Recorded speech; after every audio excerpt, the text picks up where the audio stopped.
Can you now give me the copy of the... We have provided the warrant of arrest to your lawyers earlier, sir. And we can provide it to you now, sir.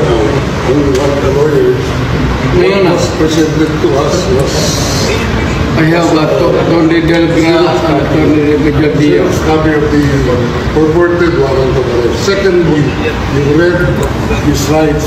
Under what law are you reading his rights? Under the Philippine laws or under the laws of Haiti? We have with me here the Prosecutor General, sir, and No, I this just asked is the you. DOJ. This is under Philippine law, sir. But who are we listening to here?